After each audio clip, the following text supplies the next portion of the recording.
বৃষ্টি ধাৰাবাহিকখনৰ আজি নিশা আহিবলগীয়া এপিছডৰ প্ৰম' বৰ্তমান মুকলি হৈছে। আজিৰ প্ৰম'ত আমি দেখিবলৈ পাইছোঁ ধাৰাবাহিকখন হ'বলৈ গৈ আছে বহুত বেছি ইণ্টাৰেষ্টিং। বলকচোন চাওঁ আজিৰ প্ৰম'ত কি দেখিবলৈ পাইছোঁ। আজিৰ প্ৰম'ৰ প্ৰথম ভাগত আমি দেখিবলৈ পাইছোঁ কিশোৰে কৈ আছিল ঝৰ্ণাই ফোন কৰি ধমকি দিছে জীউক মাৰি পেলাম। তেতিয়া মনদীপে মাতি দিছিল কি তাই ফোন কৰিছে।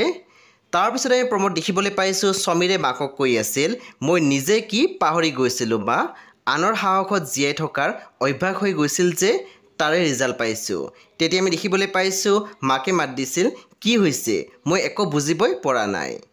তাৰপিছত আমি প্ৰম'ত দেখিবলৈ পাইছোঁ চিমিয়ে ফোন কৰি কৈ আছিল বিৰিনাক কোৱা যে আজিৰ ভিতৰত সকলোখিনি প্ৰপাৰ্টি ঝৰ্ণাৰ নামত লিগেলি ট্ৰেন্সফাৰ কৰি দিবলৈ, নহ'লে তাই জীউক মাৰি পেলাব।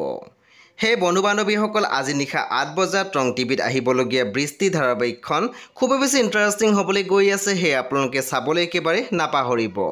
পৰৱৰ্তী আপডেটৰ বাবে আপোনালোকে মোৰ চেনেলটো ছাবস্ক্ৰাইব কৰি কাষত থকা বেল আইকনো টিপি দিবলৈ একেবাৰে নাপাহৰিব।